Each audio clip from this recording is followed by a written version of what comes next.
Now the next one is about the principal axis. So what is principal axis? Straight line joining the two centers of curvature can be called as the principal axis. Okay. Straight line joining the two centers of curvature can be called as the principal axis. Now the next one. Next one is the optic center. Okay. So the next term is optic center. Actually, optic center means it is the exact center of the lens, but we have to consider another definition. When a ray, this optic center is a point on a lens. Here I am considering a lens. Okay. So here I have the principal axis. Optic center is a point on the lens such that a ray of light is hitting on this. So what happens? It undergoes refraction, isn't it? So if no refraction is there, it would have gone like this. But since it undergoes refraction, what happens? The ray will go like this. Okay. So this optic center is a point on the principal axis such that the incident ray, okay, it passes, or when a ray of light hits on a lens, it emerges out parallel to the direction of incidence. The ray emerges out, incident ray emerges out parallel to the direction of the incidence. If no refraction was there, the ray would have gone like this. The straight line represents the actual ray without undergoing any refraction. That means without undergoing any bending. But actually bending takes place and the ray will go like this. And these two, actual one and the direction of the emergence, both are parallel to each other. But we won't use this definition if we are considering a thin lens. Okay, normally we'll be using thin lens. If it is a thin lens, then when a ray of light passes through optic center, it goes without any deviation. So that is the definition what we use for this optic center. That is the point on the principal axis. It is a point on the principal axis where the light ray passes undeviated. It can be called as optic center and it is represented by the letter O. So once again, when a ray of light passes through this optic center, that is a point on the principal axis, what happens? Due to refraction, it will go like this, isn't it? Refraction takes place, bending of light ray takes place since it moves from rarer to denser medium and then denser to rarer. So bending will take place. If no bending is there, what happens? The ray would have gone like this. So here, the emergent ray will be parallel to the direction of the incidence. Okay.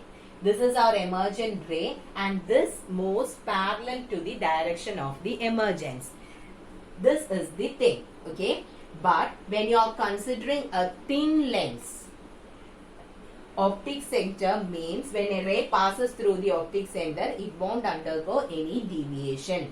Since this is explained in the textbook, I told you, if it is asked to write about optic center, what you can write? It is a point on the principal axis such that a ray passing through it won't, or a ray passes through it undeviated. Okay, a ray passes through it undeviated. So which is the optic center? O. This is O.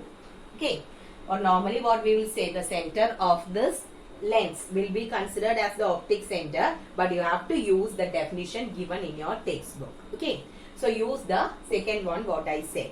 That is, it is a point on the principal axis such that a ray passes undeviated through it.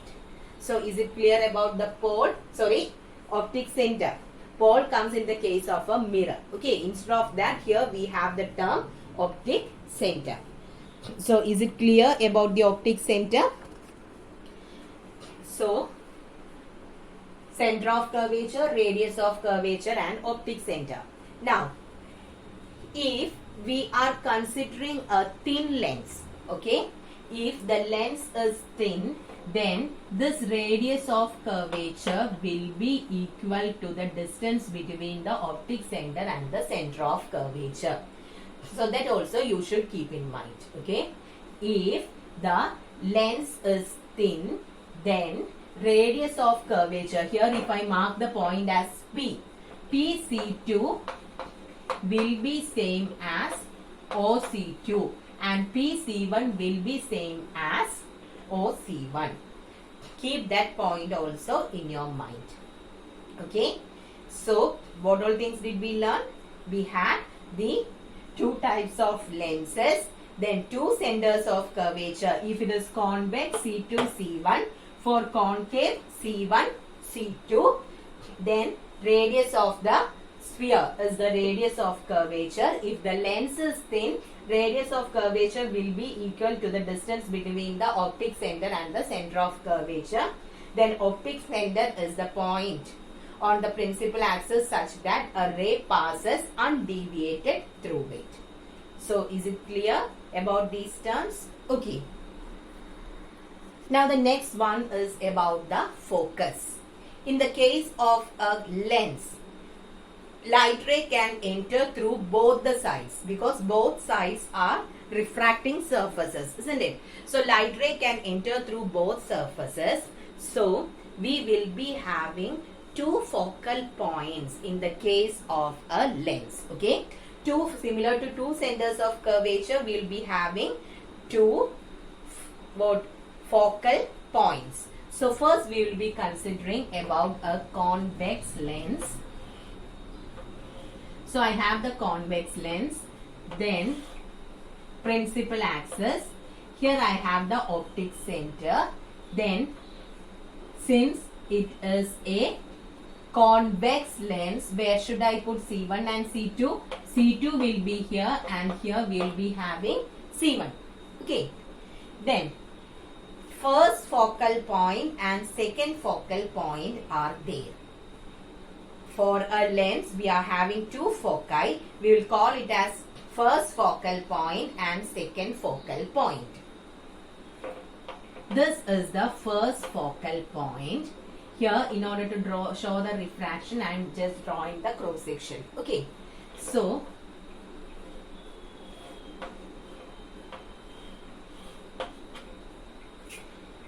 this can be considered as first focal point. Here it is C2, but here it will be F1. In the case of a convex lens, first focal point is a point on the principal axis such that the rays coming out of it moves parallel to the principal axis. Okay. Point on the principal axis such that the rays coming out from the focal point, from that point, okay. If a ray comes out of that point, it moves parallel to the principal axis and that can be considered as the first focal point. So, what is first focal point? The point on the principal axis such that the rays coming out of it moves parallel to the principal axis. Now, I need the second focal point. So, again I am drawing the lens, principal axis and the optic center. Now, a ray coming parallel to the lens, a ray coming parallel to parallel to the principal axis after refraction meets at a point on the principal axis, and that is known as the second focal point. Okay. Second focal point is a point on the principal axis such that the rays coming parallel to the principal axis after refraction meets at that point. So, these are considered as the first focal point and second focal point in the case of a convex lens. Okay. So, what is first focal point? First focal point means the rays coming out of it moves parallel to the principal axis. Second focal point means the rays coming parallel to the principal axis meets at that point. So for a convex lens, f1 comes on the left hand side and f2 comes on the right hand side. So is it clear about a convex lens? Now we will be considering about the concave lens. Okay, similar to this, for concave lens also we are having two focal points. So I have drawn a concave lens. This is the center. Then here I have the optic center. So since I am showing the focal point, I didn't mark the center of curvature. Okay. Now a ray coming parallel to the, first I will mark the focal point and after that we will draw the ray. Okay. In the case of a concave lens, we will be having the first focal point on right side and second focal point on the left side. So that is the first thing what you have to remember. For a convex lens, f1, f2. In the case of a concave lens, we will be having f1 here and f2 on the first side or the left hand side. Okay. Now, if a ray, will be difficult to show it.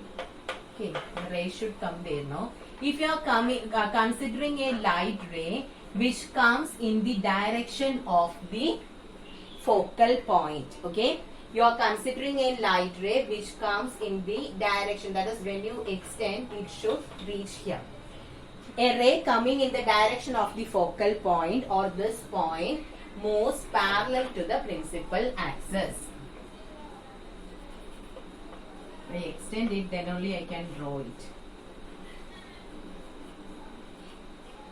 So a ray is coming in the direction of this.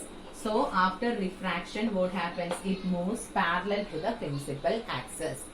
So this point is considered as the first focal point. A ray coming in the direction of the focus moves parallel to the principal axis. A ray coming in the direction of this point moves parallel to the principal axis. So that point is known as first focal point. That is, what you can say is, for a concave lens, the first focal point is a point on the principal axis such that the incident rays of light appearing to meet at it after refraction become parallel to the principal axis. So, the rays coming to meet at this point moves parallel to the principal axis after refraction. Did you understand?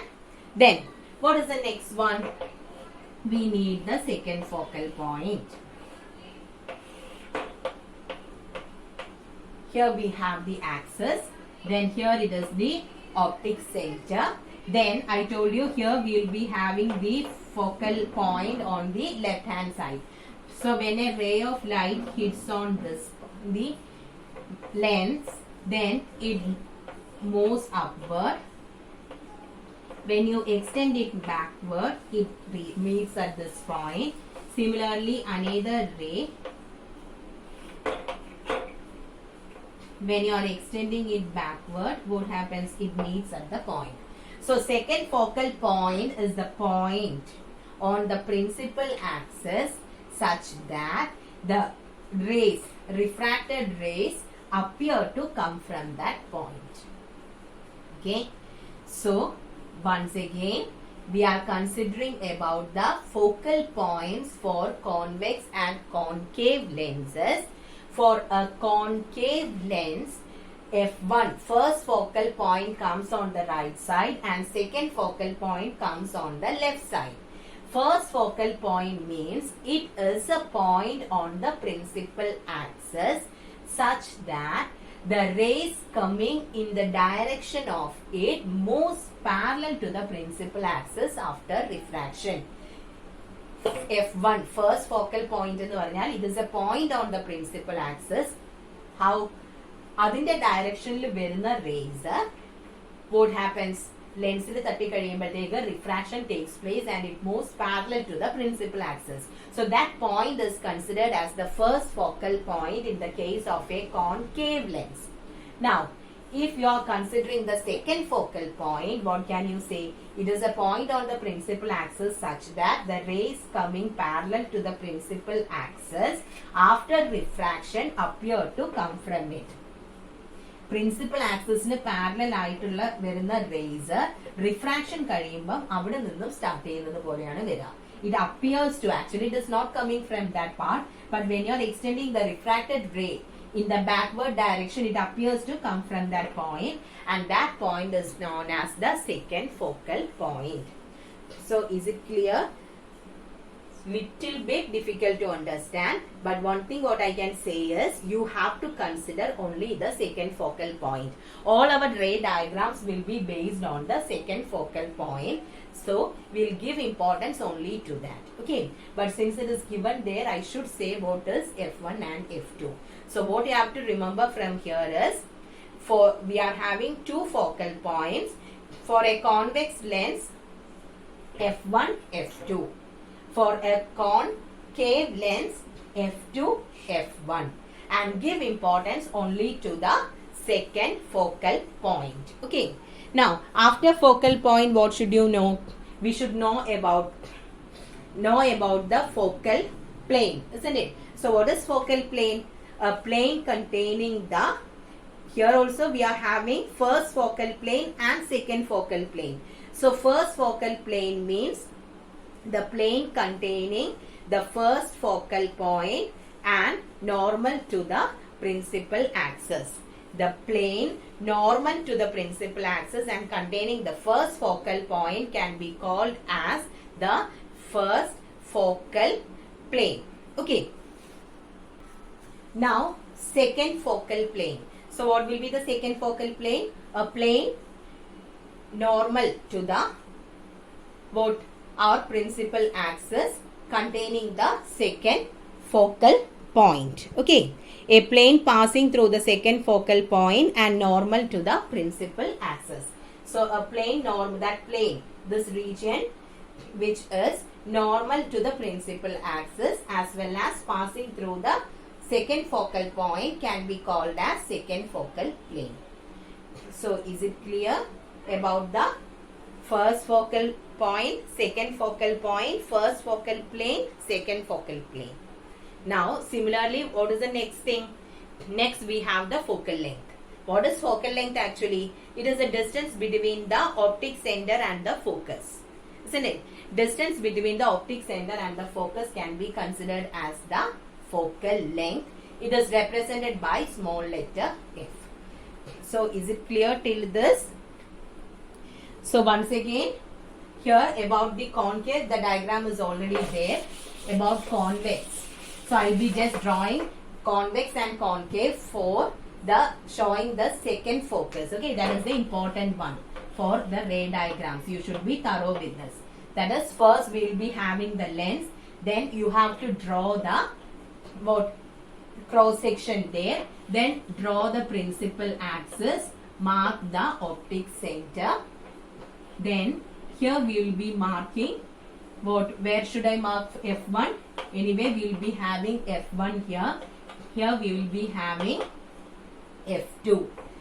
Then here, instead of C1, normally when we draw the ray diagrams, we will put it as 2F1, and here we will be putting this as 2F2. This is how we will keep and do the ray diagrams. Okay. Now about the second focus, I told you give importance to the second focal point. So a ray parallel to the principal axis moves through the second focus. This is the second focal point, and we are giving importance to second focal point. A ray passing parallel to the principal axis meets at that point. Now in the case of concave lens, here we have F2 and here we have F1. So this I told you, when we draw the ray diagrams, we will be marking like that. Here also we will draw the cross section, then optic center is there. A ray coming parallel to the principal axis moves upward. Lens is so thin, so here only we will be getting the focus. Okay. Similarly, here a ray moves downward. Then when you extend it, it meets at the focus. So you have to give importance to F2 in the case of convex and concave lenses. Okay. Now you can take your textbook. Take page number 107. In page number 107, you can see something given as note. So few points are very important. Questions came from that. Okay, that's why I told you to take the textbook so that you can mark it and keep. Now the first point already I told you. If the medium on both sides of a lens is same, first and second focal lengths are equal. That is, F1 will be equal to F2. So that's very, very important. If the medium on, actually this is the lens and both the surfaces are refracting surfaces. If the medium on both sides are same, then F1, here it is focal length. First focal length will be equal to the second focal length. Underline that point. When will the first focal length be equal to second focal length? Only when the mediums on both the sides are same. Then second one already I told you. Here we will be considering, if we say about the focus, we will be considering about the second focus. Okay. Usually when we say focus, we mean the second focal point. So we will be considering the second focal point. Then third one is about the real focus and the virtual focus. Already I told you, in the case of a convex lens is a converging lens. Here the light rays gets converged at a point. That means what type of image will be formed there? Real image, isn't it? Since it is convergence, real image. Then in the case of a concave lens, we are extending the rays in the backward direction. So there you will be getting a virtual image. Okay. Then fourth one, no need to give importance. Fifth one is very, very important. Once or twice it came for the exam. Focal length of the lens depends on two factors. First one is the refractive index and the second one is the radius of curvature. So please underline that. Focal length depends on first one, refractive index. Refractive index, and how it depends? If a lens is placed in water instead of air, that is, if refractive index decreases, focal length increases. So that's very important. If you are placing a lens in water, what happens is its refractive index will decrease, so focal length will increase. Focal length increases when you are keeping a lens in water. Now the second one is radius of curvature. A thick lens has less focal length compared to a thin lens. If the lens is thin, focal length will be more. So underline those 2 points and by heart those 2 things. If a lens is placed in water, its focal length increases. If a lens is placed in water, its focal length increases. Then second one is thick lens means it will be having less focal length, and a thin lens will be having more focal length. Okay. Then the last one, if a part of the lens is covered, its focal length remains unchanged. If you are covering a part of the lens, then no change will be there in the focal length. It remains unchanged. Okay. So that also you have to keep in mind. So is it clear? So what all things we considered about the lenses, classification of lenses, then the terms related to a lens. So before drawing the ray diagrams, next class we will start to draw ray diagrams. Before drawing the ray diagrams, what you have to remember? You should know about the focus. Okay. So for a convex lens, F1, F2. For a concave lens, F2, F1. Be thorough with that. Please go through this portion, and one small topic is given after this. It is not needed. Okay, that is why I didn't say about that. With notes, we can stop the portion of section A. So go through this portion, write the question answers, find the question answers, do it in your notebook. Okay, so thank you children.